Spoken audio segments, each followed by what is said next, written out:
So, your uncle. What's wrong with him? He's possessed. As in the devil?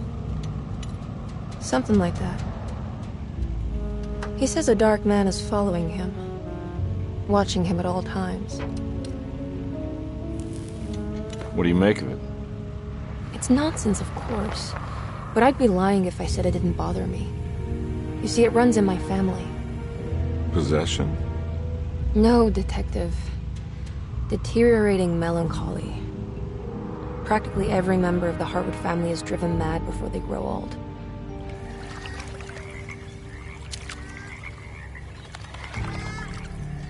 But Jeremy didn't kill himself. Is that why he's at your setup? Despite being convinced that he is truly possessed, he decided to put his last chips on Dr. Gray and his psychoanalysis, figuring he might stumble upon some cure.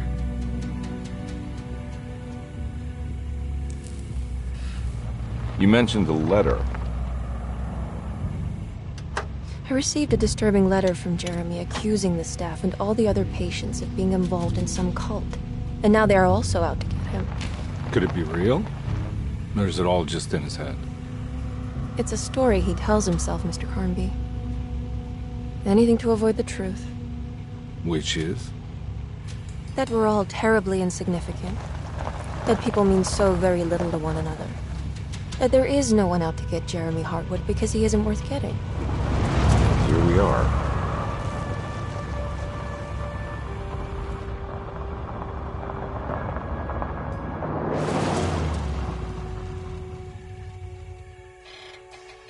My uncle's not well, Mr. Carnby. I want to make sure he's all right. Then what's my part in this? You couldn't get a cab? I just wouldn't feel safe going alone.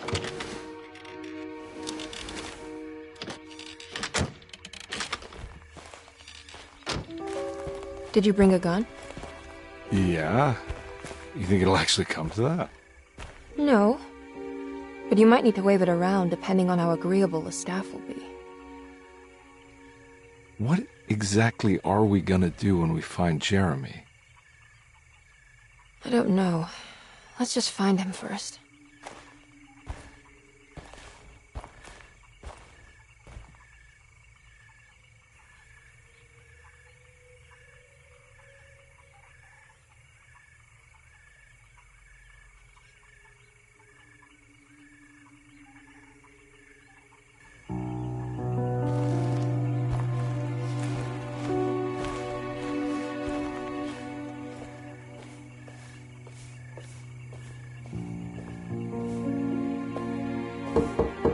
Hello? Hello? Looks abandoned. It can't be. There has to be someone around. Wait here. I'll go around back.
Now what do we got here?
Nah, I'm not getting in there.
Nah, I'm not getting in there.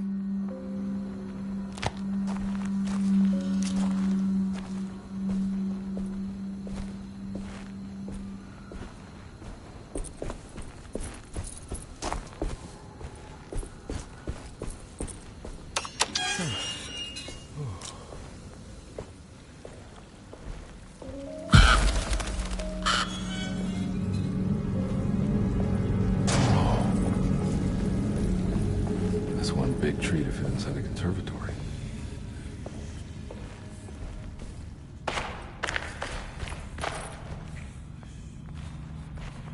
Huh? What?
Don't mind if I do.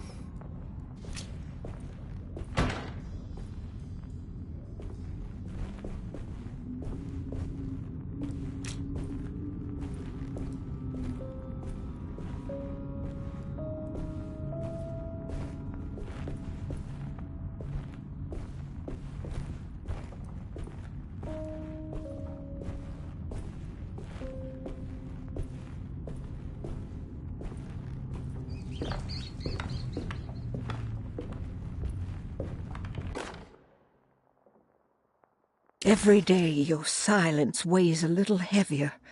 It's been a difficult year for everyone, and many have lost all hope. I read in the papers about people suffering. Pictures of dust-covered landscapes without a drop of water. I wish I knew if you were still tending the earth or if you had turned your back against us. I have started to look for help elsewhere. I pray you will tell me if I am going down a path that you find disagreeable. With help from Baptiste and Charlotte, I found comfort in the practice of the voodoo. I have long been skeptical of that Caribbean cult, but it's been of good use to me. It seems all harmless in my book. I say some words dreamt up by the Creoles, and I carry around a small pocket of gris-gris. Nothing of this is mentioned in the Bible, of course, but the French Quarter priestess tells me it's all connected. She says the Christian God is just one more perspective on the creator of things. That's what I like to think, but the other way around, that the spirits of her faith are just aspects of you, our Heavenly Father. I am so grateful for the words you gave Mr. Hartwood. We will sing your praises at St. John's Eve. The world will be blessed soon again. Only the sacrifices of the Old Testament compare to your demands. Let it be the truth. A mother of earth, wood, and dirt. A mother of 1,000 young.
What was that?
Please do not touch the boiler.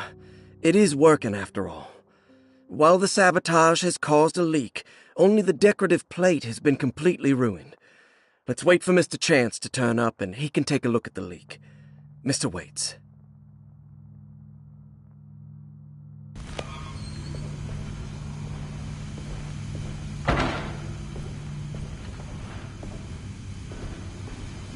That doesn't look safe.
Hey.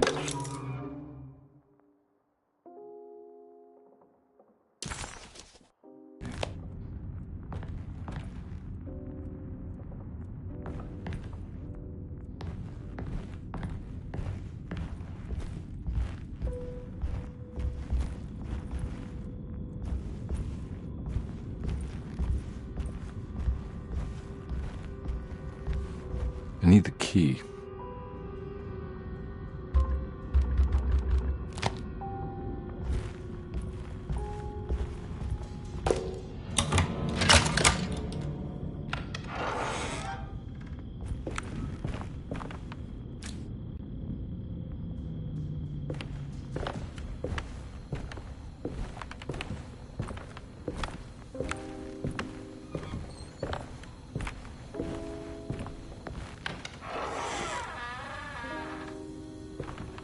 Oh.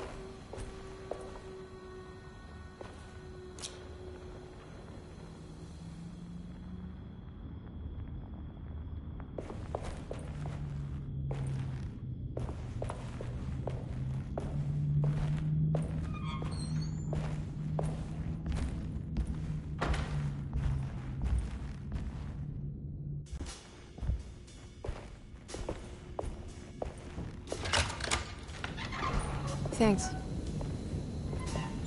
What are you doing? Who are you? Whoa, pardon me, excuse me. My name is Edward Carnby, private investigator. I hope you don't mind we let ourselves inside. I do mind. This is private property. You can't just barge in here. I'm sorry about all this, but I'm looking for my uncle. It's urgent, and no one was answering the door. We can't hear you knocking anymore. None of us can. Who is your uncle, darling? Jeremy. Am I right? She has that Hartwood gloom, doesn't she? That's right.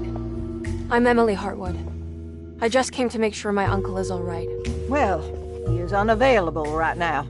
You will have to come back another day. Unavailable how? Is he sleeping? We can wait. He's lost. Don't I know you from somewhere? Who's your man again, Miss Hartwood? My name's Edward Carnby, private investigator. Splendid. Enough! All of you! Get back to your rooms! McCarthy, keep your eyes on the child. And you two, please leave immediately.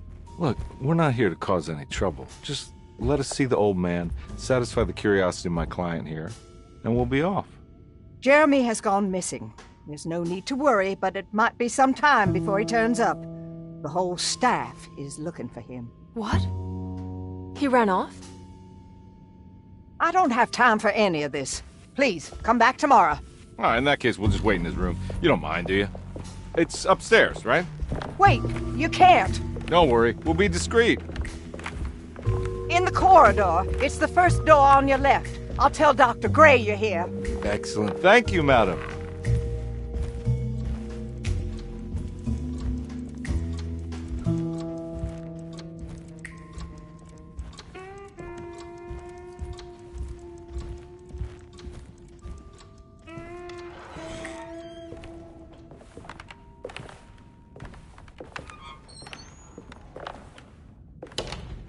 All right, here we are. Let's look around. See if we can pick up any clues.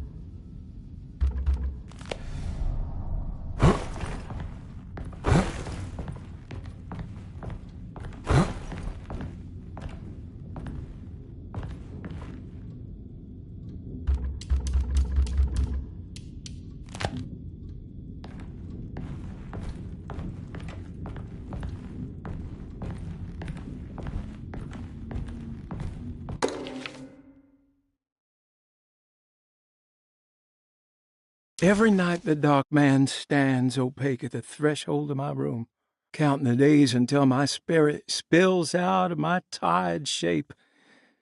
Only his pallid mask shelters my remaining sanity. Staring directly into the face of that demonic sultan would surely sunder time itself. Would he have looked the same to my father as he struggled for his life? Does his veiled face haunt my niece quite the same way? I wish so that I could rest my soul in that sunburnt convent of Tarawea. Would I find you there, Juan? Or Senora Perosi, back from the beyond? Every night I hide from him, moving from one misshapen memory to another. Scenes conjured out of fantasy and delirium. Places I struggle to even paint. I wish I understood your death, Signora. Is there anything I could do for you but bury you in that bleak necropolis? That triumphant chapel rising above the ledges and the oven vaults shall be your sepulchre, where you may rest, and I shall weep.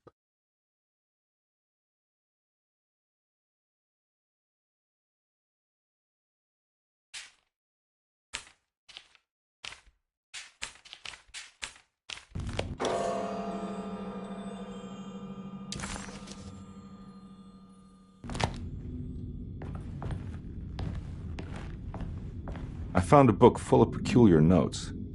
Have you heard of something called Tarawea? No. What's that? I might be reading too much into this, but I think it's the place he wants to go to. Oh, okay. Sounds like a clue.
Hey, you know anything about this? Looks like some sort of talisman.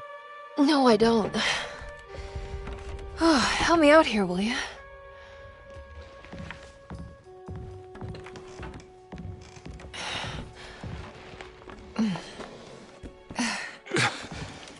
I would have killed a guy to throw some of this stuff out. I'd be crazy too if I had this much junk lying around.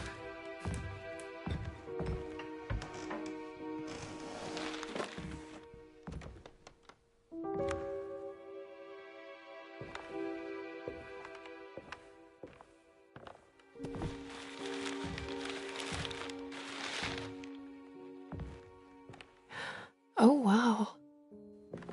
That's striking. I want to save this one.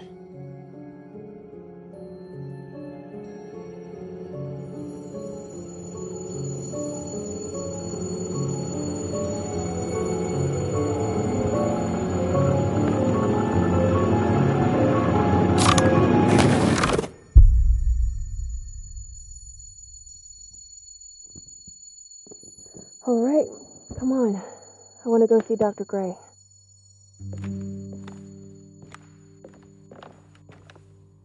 Come on, let's go. Yeah, I'm coming.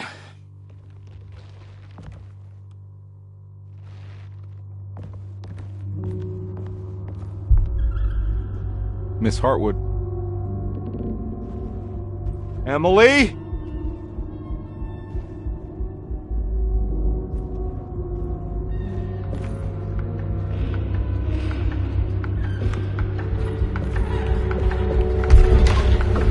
What the hell is going on? Where am I?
Ah!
is going on?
Don't let them get inside, Compare. They're not the good kind. Is this your store? There are no owners here. We both strangers in Jeremy's store. Jeremy did this. How? The pact with the dog man. Jeremy warned us, but we didn't think much of it. I'm Detective Edward Carnby. I was hired by Jeremy's niece to find him. Oh, yeah? How much she paying you? $150. She's sure getting her money's worth tonight. Are you a thinking man, Compare? No, not if I can help it. You know, I think Jeremy's hiding in a way we can't find him. He has this juju necklace that guides him. The talisman? That's right. It's some magic charm he got from Miss Jackson down the street. The voodoo priestess? You know surprising things, Compare. Yeah, the Mama Loa. Here, take the key. I locked the gate to save her place from all the ghouls and goblins getting inside. Maybe if you go there, you can find some clues to show you the way. Thanks. I'll have a look.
You want to come along? Nah, I'm gonna stay here for a while.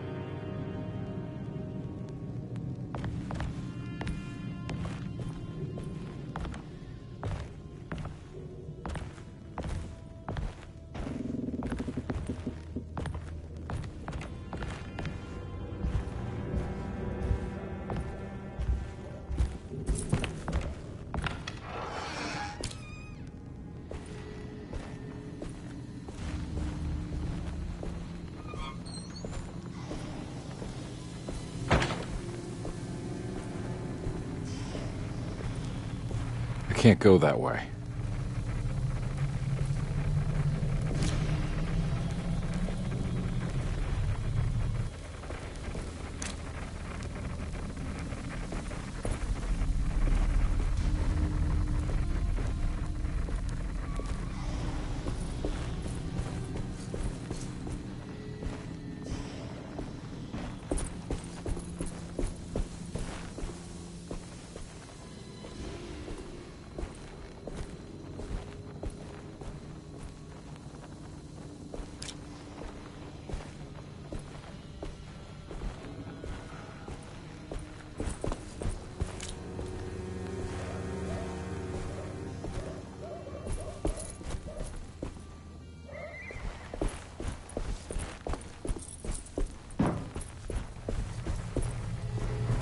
I can't go that way.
Anything I can do for... Sorry, I didn't catch your name. Baptiste. Just tell my sister Lottie I'm alright if you see her.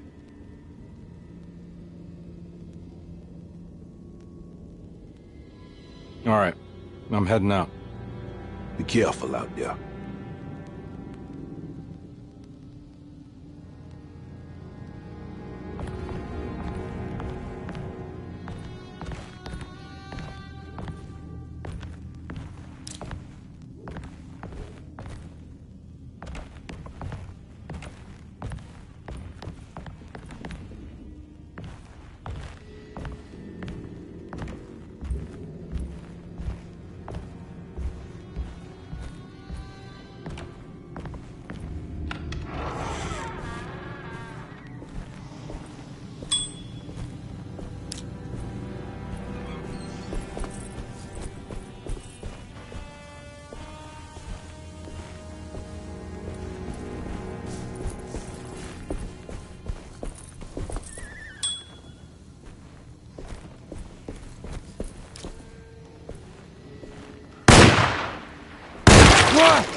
can't go that way.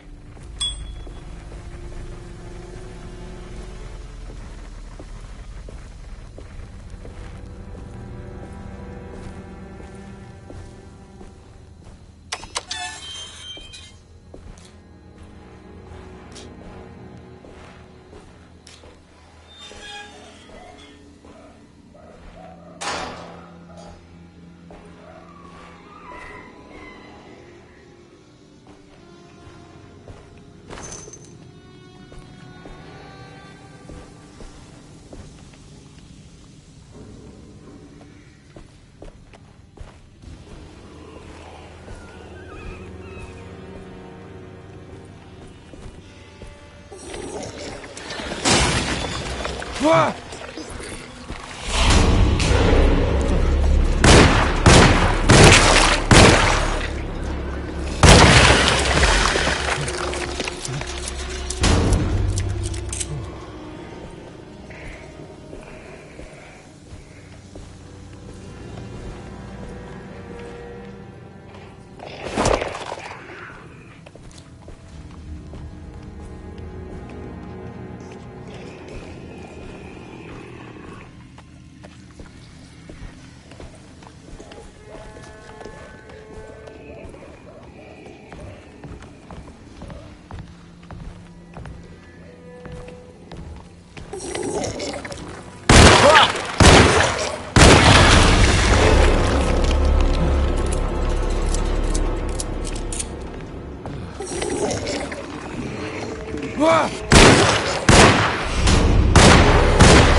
I recognize this. It's the talisman, like the one in the painting.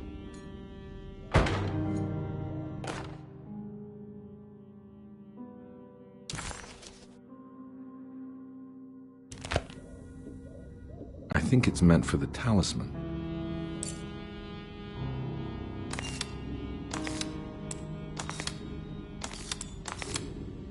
I think it needs numbers, like coordinates. Maybe there's something in Jeremy's notes.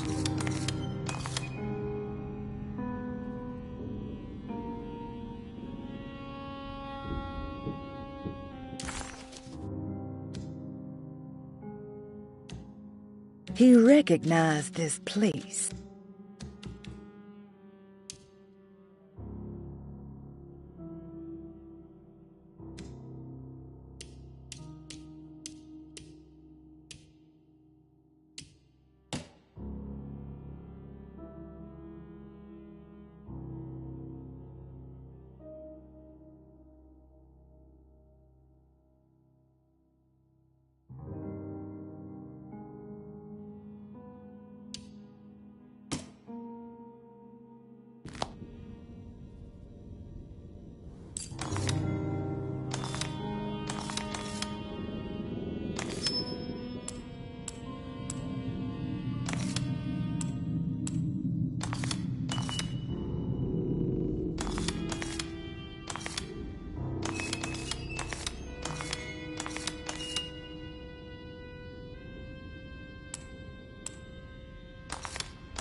showing something.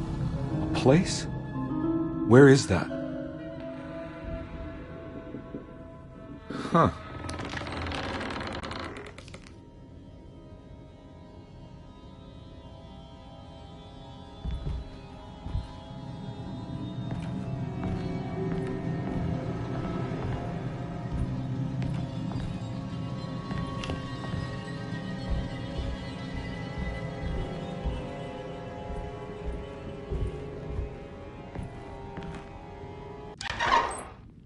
Detective, I was wondering when you were going to show up. Mrs. Thompson told me you were here. I understand you are working for Jeremy Hartwood's niece. Yeah, I guess so. I mean, you're not wrong. We came here for her uncle. I just didn't expect... I didn't expect this. You are Dr. Gray, right? That's right. You don't happen to have some identification, Detective. I'm not keen on having strangers prying into my business. Oh, Detective Edward Carnby, Decatur Street, New Orleans. Enjoying the Vieux Carré, Detective? Those old French quarters, the voodoo people, the gangsters. I'm sure you live an exciting life. Well, it's not quite like the stories, Doc. Just trying to make a living. Aren't we all making a living? Well, welcome to Deseto, Detective. I hope your time here will be useful. Now, what can I do for you? Why don't you tell me where I can find Jeremy Hartwood? Why wouldn't that make for a short visit? I wish I could tell you, but I'm afraid I don't know. A drink, Detective? Anything brandy. Oh, you do belong in the French quarters, Detective. Armagnac or cognac?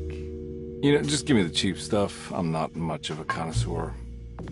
Having low standards is not a virtue, Detective. Let me see if I can broaden your perspective.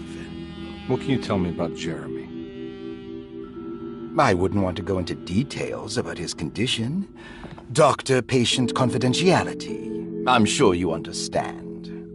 Sure, but he is crazy, and he's gone missing. Why? Here, try this. Ooh, it's good. Got a bite? It's called a sidecar. The trick is not to be afraid of the tartness of the lemon. Then, for goodness sake, don't overdo the triple sec.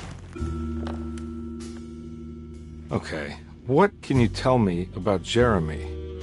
Well, let me think. He is an anxious man, constantly worried about events not presenting themselves according to his model of predestination. He complains about things not being carried out in the right order, and that some things simply shouldn't be.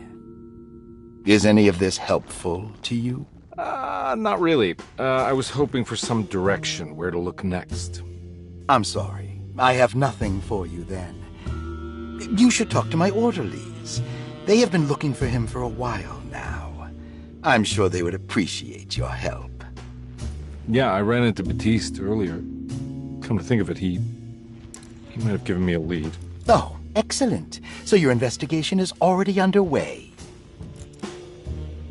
I'm gonna go, but I'm sure we'll meet again. Looking forward to it. Safe returns.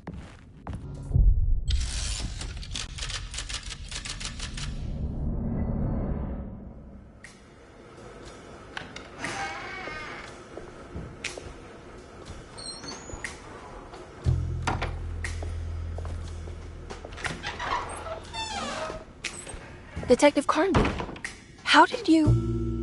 where did you go? I was just talking to Dr. Gray.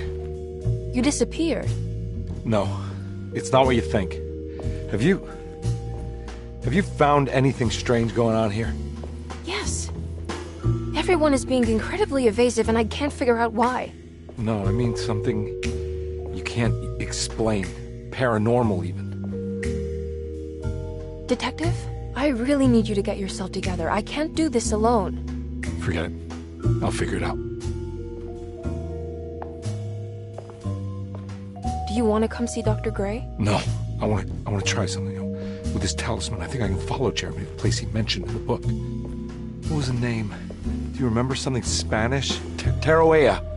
Yeah, that's where I need to go. Detective? Are you gonna be alright?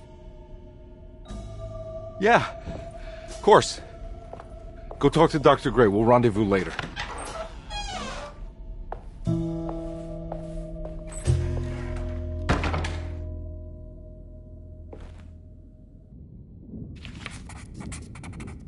This talisman brought me back from the French Quarter in the blink of an eye.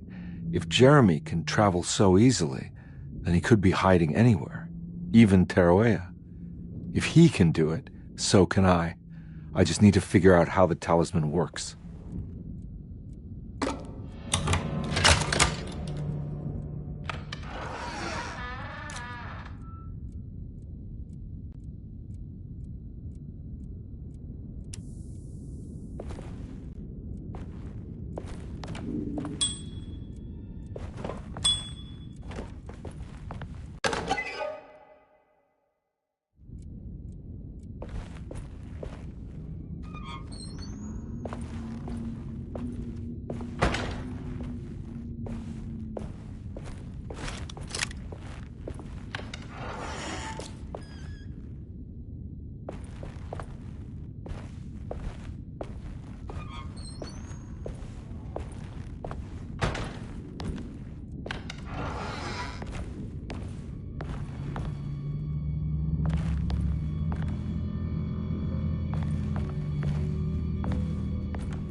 Dr. Elmore Lee Gray is DeSeto's chief doctor. Accounting and all administrative work is handled by me, Paul Waits. Magdalena Thompson, or Mags, is responsible for the household. Jean-Baptiste and Charlotte Tabois are responsible for keeping the guests' medical regimens in check. Finally, Jack Chance is our gardener, who can occasionally be seen in the conservatory, but is for the most part busy outside. There are currently 6 guests at DeSeto. Malcolm McCarthy and Ruth Tallant reside on the first floor. Jeremy Hartwood, Elisabetta Perosi, Grace Saunders, and of course Cassandra Beauregard live on the second floor.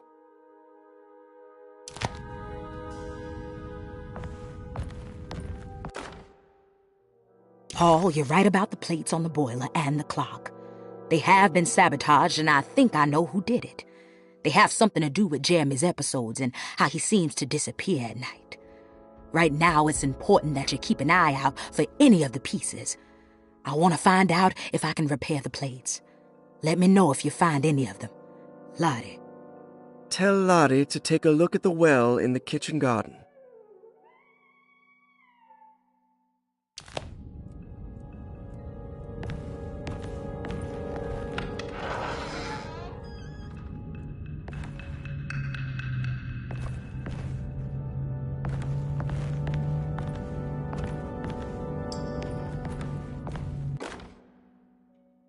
Saw your notice in the boiler room. You should know Mr. Chance won't be coming back. I got no business being in there myself, but you can take a valve from the wine cellar if you want to try to stop the steam pouring out. Be careful.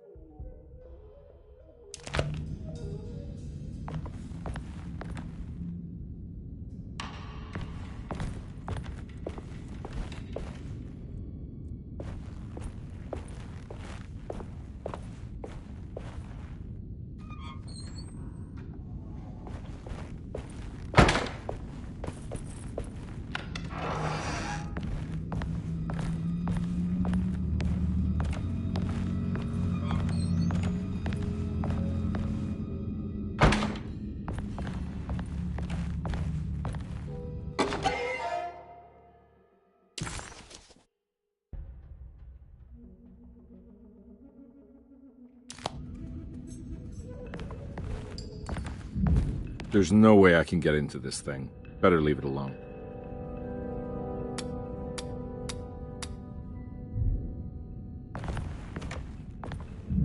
There's no way I can get into this thing. Better leave it alone. There's no way I can get into this thing. Better leave it alone.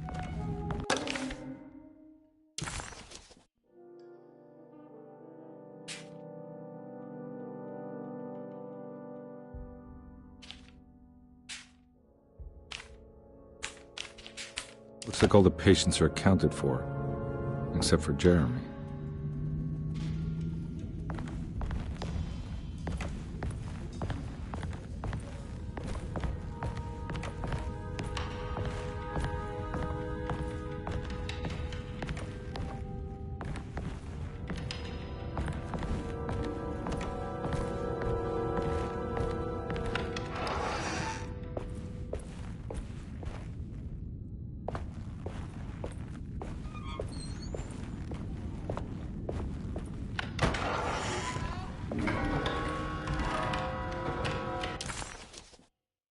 Well,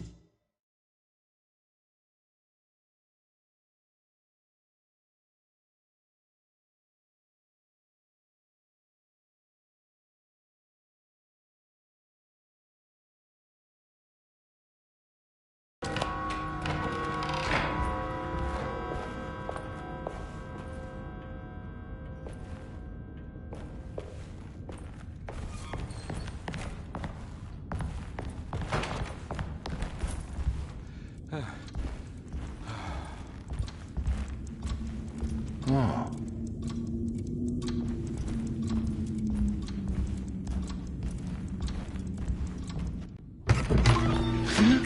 Yeah, sorry, Detective. Didn't mean to obstruct justice or anything. That's fine. You know, I'm kind of busy with my own case of a missing person. I was wondering if you've seen Grace, girl about yay high? Can't say that I have. Why are you asking? Well, I'm looking for her. Is she in trouble? No. She's just hiding somewhere. We can't have a rascal like that running around unchecked at a time like this, you understand? Well, I haven't seen her. Well, let me know if you find her. I'll be around. I'll keep an eye out for your man, Jeremy. You scratch my back, Detective, and I'll scratch yours.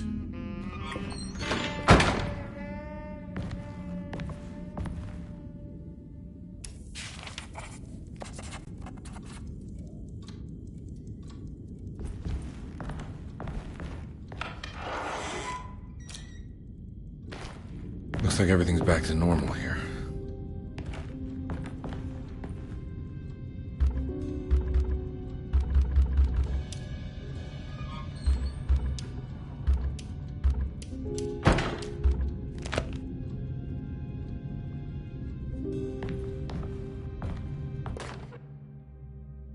Emily's here.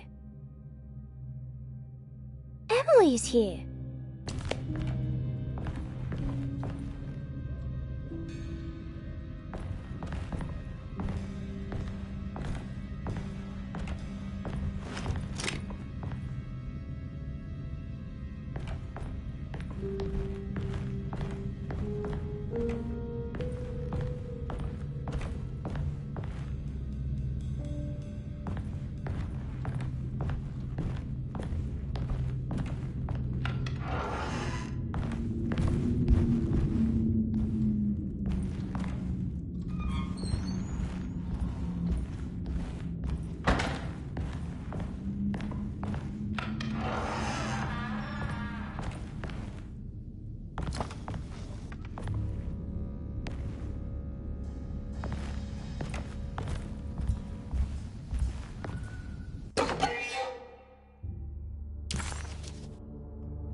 eccentric.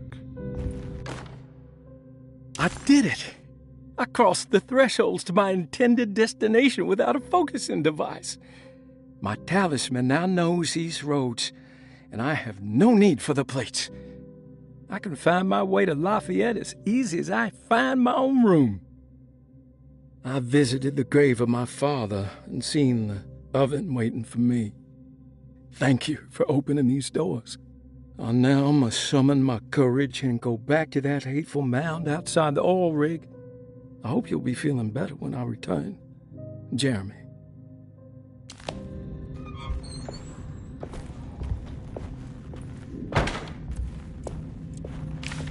The Astarte Artist Colony. I remember hearing about their disappearance. Must have been 15 years or more now.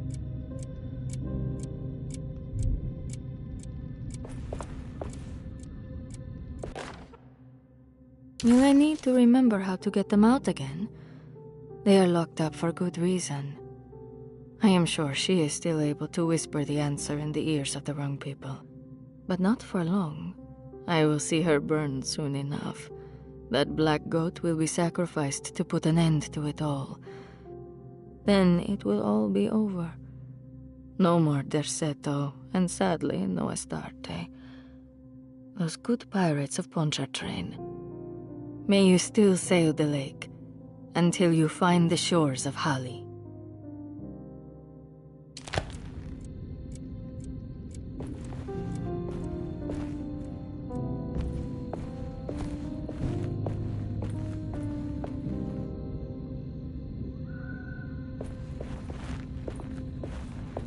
What are these symbols?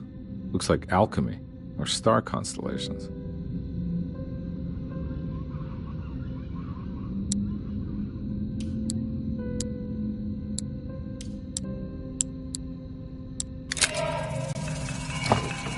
Got it.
Looks like some kind of... This must be the clock that Jeremy wrote about in the commonplace book. Huh. Looks like the plate that held the talisman in the seance room. But it's broken and missing some pieces.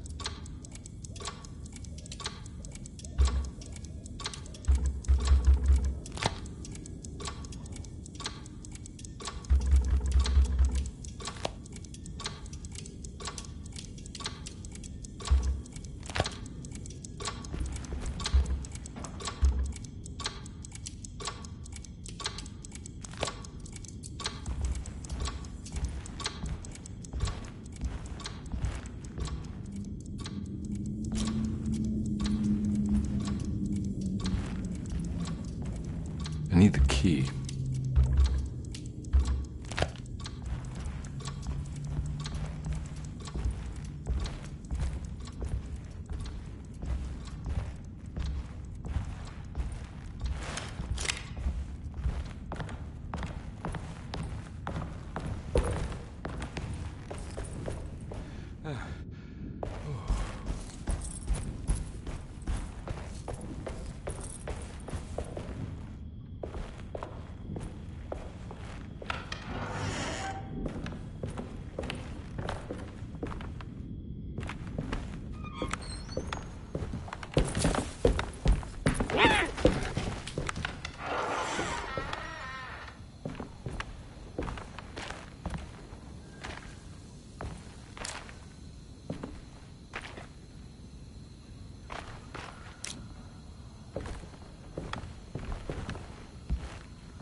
Lost Plantations of Louisiana, Thierry Briclot, 1917. Derceto was a small plantation on the eastern shore of Lake Pontchartrain. The land was considered difficult for industry and was sold for only $30 to Elijah Pickford in 1818. Pickford employed hundreds of workers from nearby New Orleans to clear the woods and build a small plantation mansion facing the lake with a striking Greek Revival temple facade. Derceto kept a modest production of Perique tobacco and indigo that persisted up till the Civil War. During the antebellum era, Derceto was the source of many rumors concerning voodoo and witchcraft. People who traveled the lake reported seeing people dance at night in front of bonfires, bleating and wailing. On June 17, 1862, Captain J.W. Norton of the Union Army recounts leading a raiding party from ships anchored in Lake Pontchartrain in order to seize control of Derceto and free the slaves working there. The captain was surprised to find the workers fighting back with unprecedented zeal. Norton's account describes these men and women as enraged with fanaticism. Pickford reportedly tried to placate the raiders, but was shot in the confusion. Captain Norton left the mansion burning and retreated to his ships with his men. Derceto was left in ruins for several decades. The ownership of the land was long disputed and returned to the Ledoux family in 1901. Several police reports were filed during the following years as the Ledoux tried to get rid of a camp of squatters on their land. The police made several visits to remove the trespassers, but the people kept returning. On November 1, 1907, Inspector Legras of the police charged a deadly attack in order to save several children kidnapped by the squatters. Many were killed, and even more were jailed.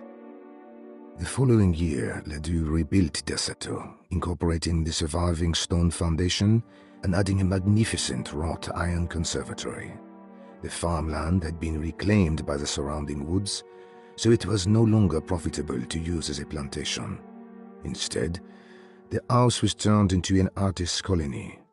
The Astarte Artist Colony was a successful group of artists, including figures such as painter Heinrich Cassel and poet Nora Keith. The group was also known for their beloved Mardi Gras crew called the Pirates of Pontchartrain.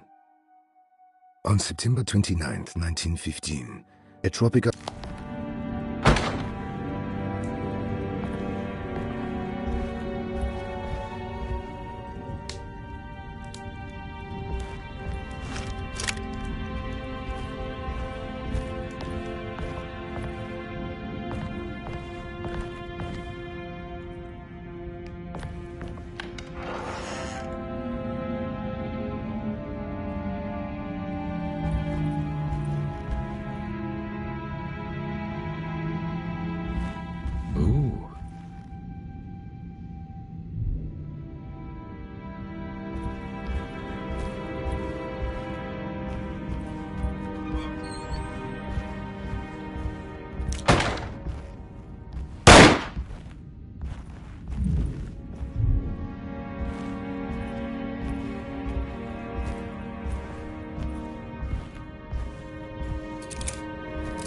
wedge shut.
Got it.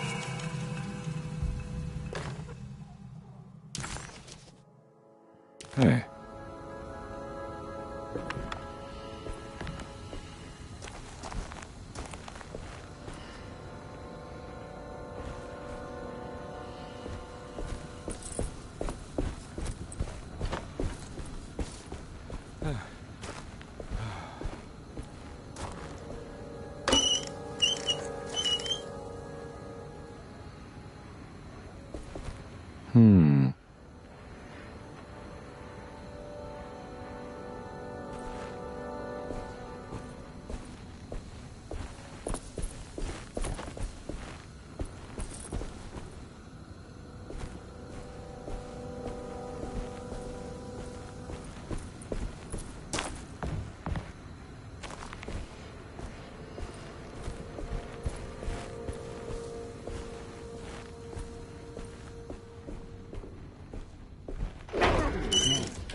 It's wedged shut.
I think I've seen this somewhere.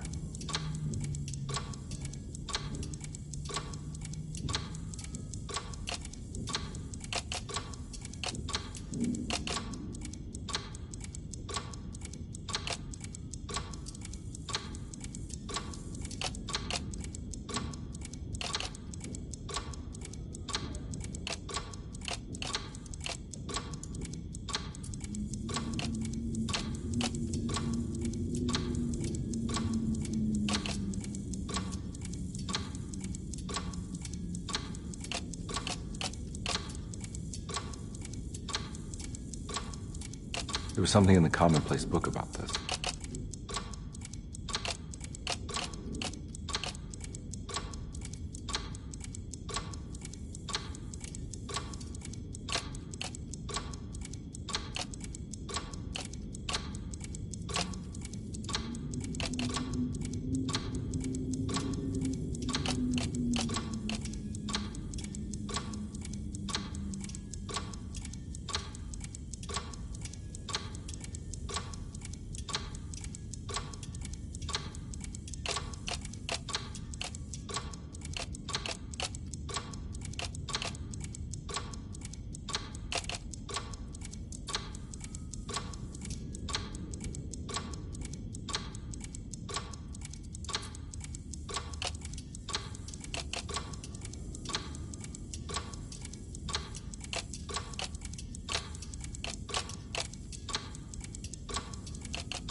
think the clock broke. Or maybe it just stopped at a very precise place.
Will I need to remember how to get them out again? They are locked up for good reason. I am sure she is still able to whisper the answer in the ears of the wrong people.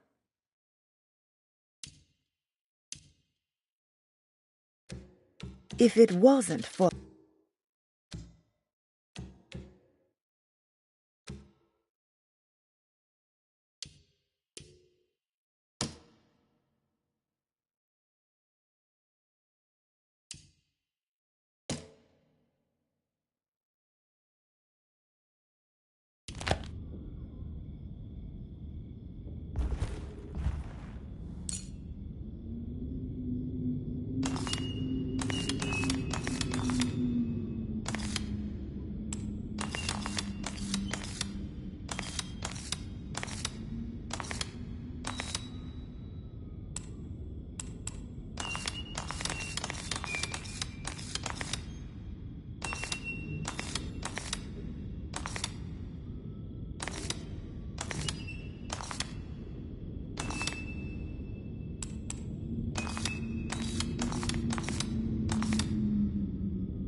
There's a picture in the black glass. It's showing me something. It's the hallway outside Jeremy's room.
Made it. I entered another one of Jeremy's memories.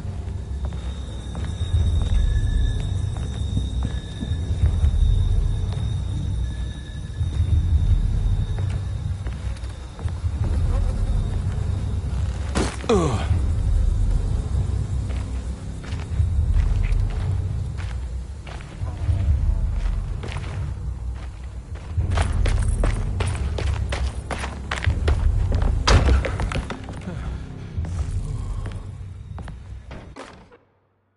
May 1923. Monday. All okay. Ready for delivery. Maintenance. Oil pump must be serviced.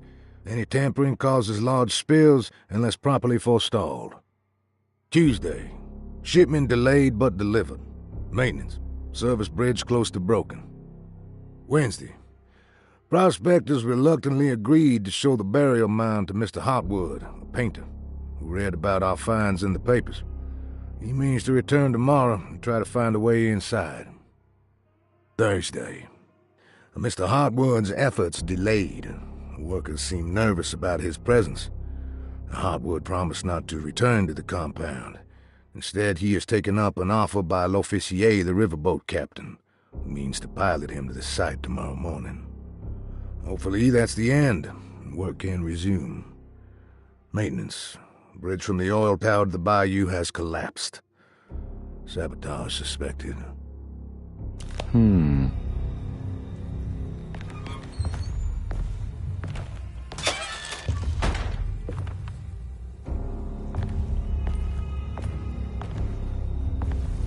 need the key.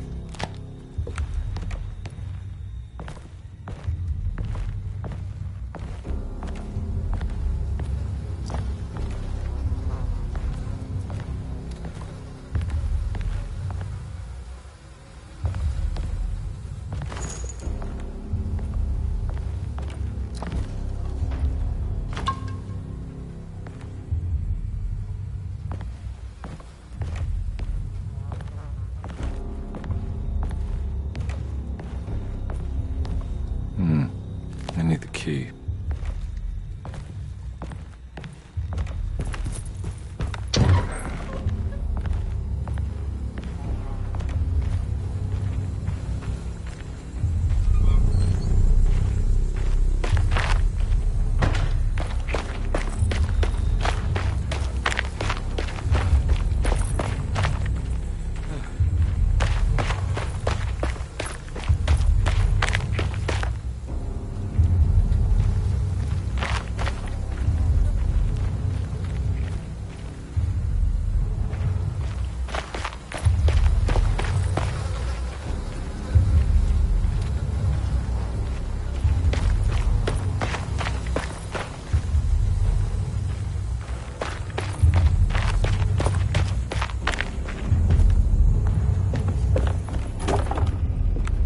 Locked.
Got it.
side.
Fall to your death and go up in flames.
The hateful mound Jeremy talked about in his book.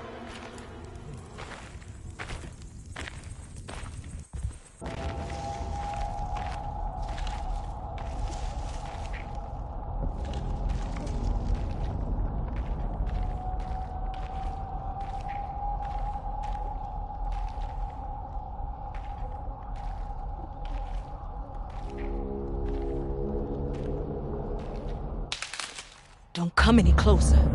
I'm armed. Get that thing out of my face. Who are you? What are you doing here? I'm just a detective trying to find something called Tarawea. You're after Jeremy too? Why? I'm working for his niece. She wants to make sure he's alright. He might be unharmed, but far from alright. He's a curse upon Deseto. Here we go again. Quiet!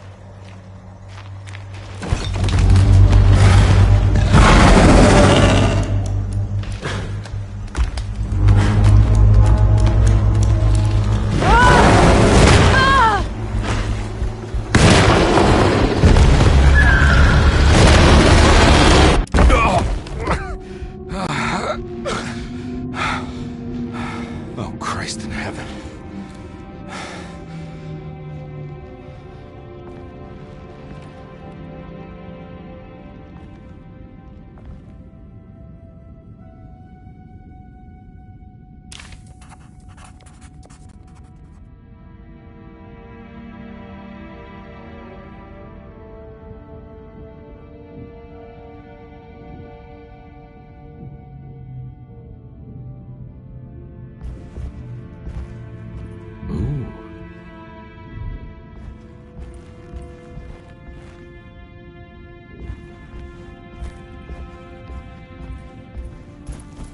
It's wedged shut.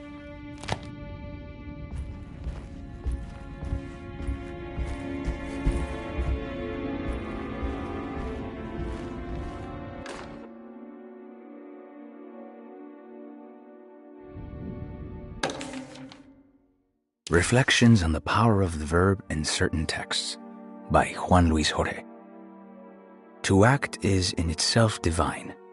Even the slightest movement of our hand is evidence of our soul in motion.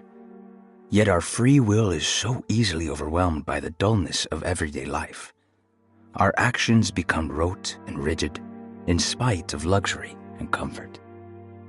True divinity is found in the choice of leaving the stage where we all perform. People who discover this freedom unexpectedly will be struck by the terror of this revelation and become paralyzed, or worse, turn to suicide. However, if you are able to weather that storm, you will discover that there is a divine path beyond that fear. There is a chance to dismount your destiny and make something new. Something that hasn't been planned for or predestined. There is difficulty in explaining this type of acting as it transcends our everyday choices. This isn't some banal decision choosing one career over the other, or even who I should marry. Leaving the stage, no matter how, isn't a matter of course correction. It's a rejection of the story that the Creator is telling.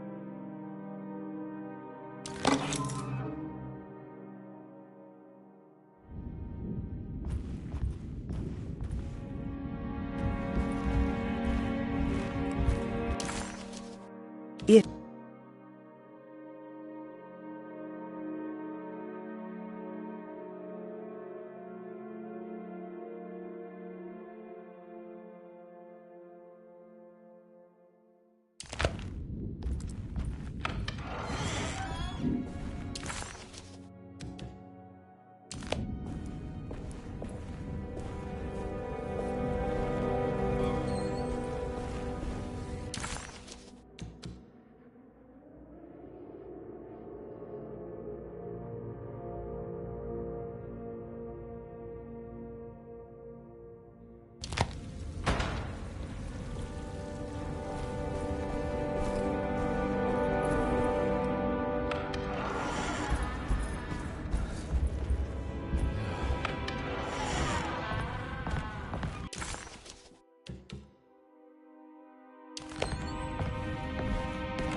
Sunday, June 22nd. I spent all day looking for Jeremy. I should have cared for the others, but I'm scared that he will do something irreversible. Cassandra is upset that I didn't give her the latest shipment of pain medication that Waits brought from the post office yesterday. I would have given it to her, but the company didn't send a new key this time around, so the box is just sitting there on my desk. They must have figured we had plenty of their gimmicky keys by now. I only remember seeing one lately. Grace was playing with it inside the grand parlor. Unless it turns up by itself, it will have to wait.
It worked. I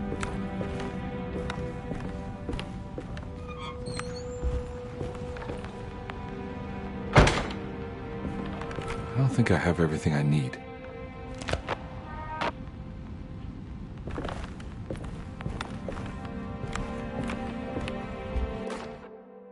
The Barlow lens. Instructions.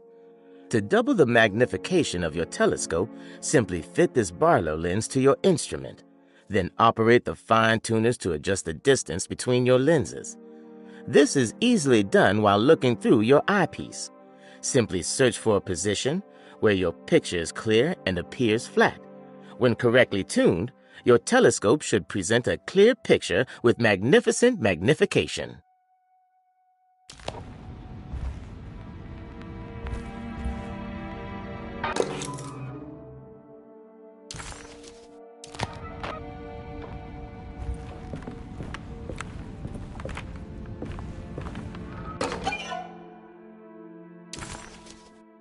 What's this?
kitchen. I assure you. I'm sorry. I promise you. Mr. Hartwood is nowhere near my kitchen, and neither should you be. Don't make me kick you out of this house. Sorry. Now get out! Yeah.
Yeah.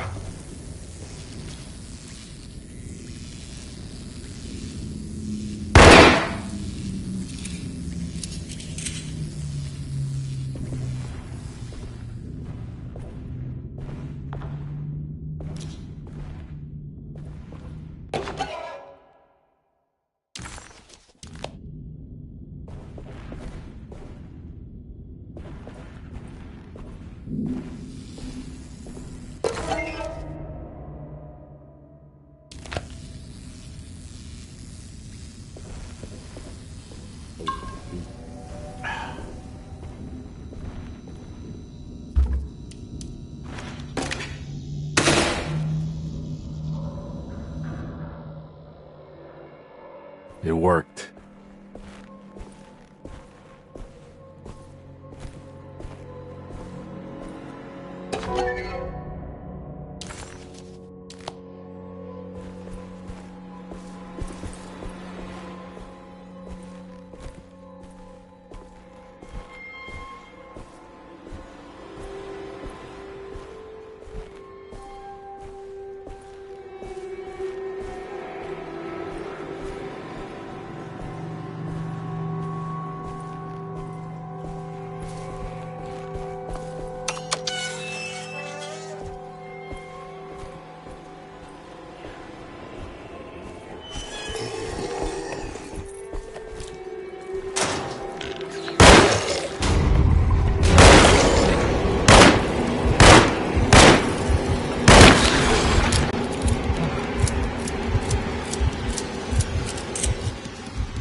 Jeremy?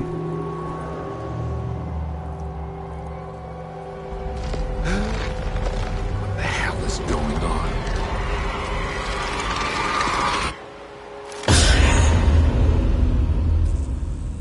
Where's the body?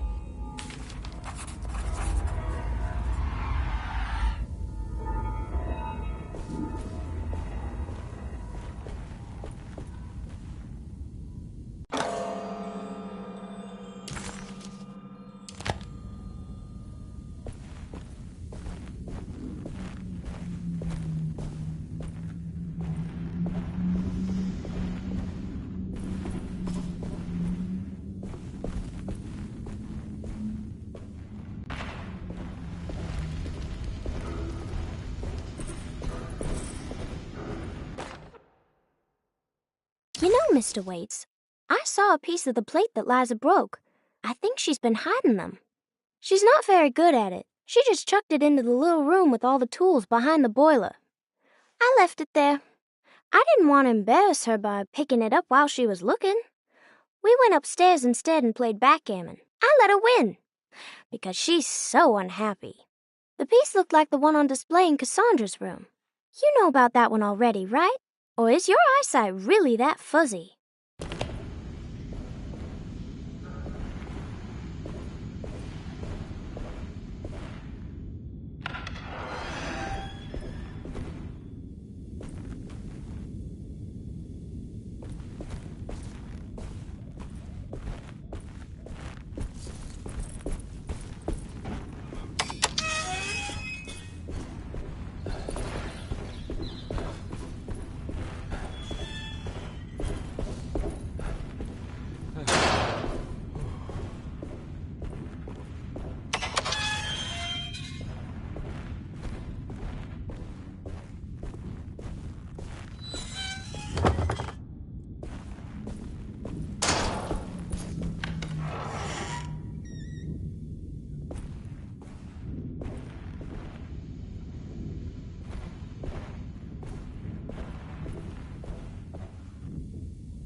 It's wedged shut.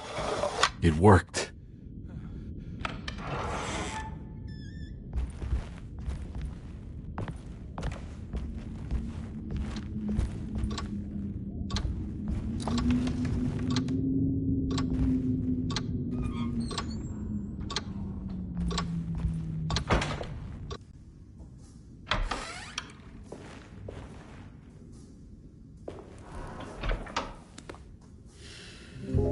Detective Carnby, how good of you to come.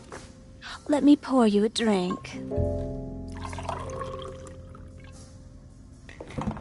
What happened here? This place looks like it was hit by a bomb. Welcome to the madhouse, Detective. Thanks. Did the ceiling just collapse? I heard it was something in the attic, something that was supposed to happen but didn't. How that could have such consequences is beyond me. The truth is, I don't know why the room looks like this. But I bet your friend Jeremy does. You know where I could find him? Oh, somewhere in his past, I suppose. He keeps going on about that mysterious dark man. I think he is hiding from him. Or maybe he's with him. I can't really keep up. I don't worry much. Take a look around this room. You may think it looks spectacularly devastated, but I just think it's finally found its stride. It fits perfectly with the state of this place and its loonies. The same goes for the nonsense with Jeremy. In my eyes, we finally managed to match the wild ride inside all of us. Well, I'm happy you find the evening so harmonious. I hope you don't mind me setting things right. Jeremy's business, that is. This room looks beyond my capabilities. Good luck, Detective. Hope to see you again soon. Yeah. Evening, miss.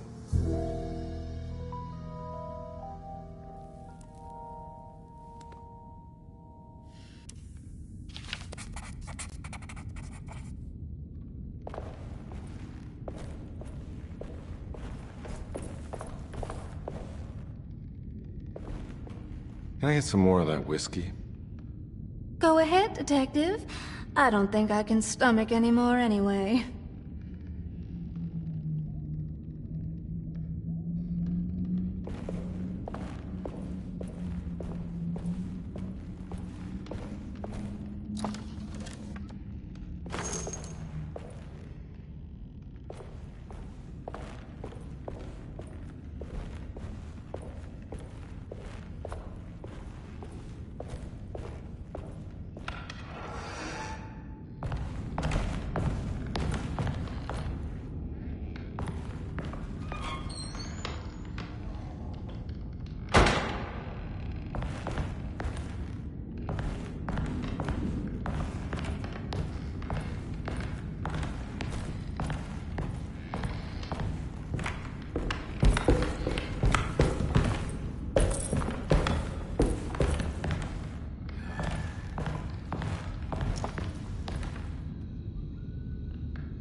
I need the key.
Ugh. There's more of that aggressive rot. On the commonplace of evil, there lies virtue and stark irreverence, careless thoughts of luminous indifference. But blame not the beast we once were, which science so often wished to refer. Not the wicked full of sin, it is you who stand and grin. All our good intentions aside, whereupon we build our pride. Sunless solitude, follow not this corrupting light. Prophets of confidence always crashes out of sight. Hear me. For we all bear this mark.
Ruth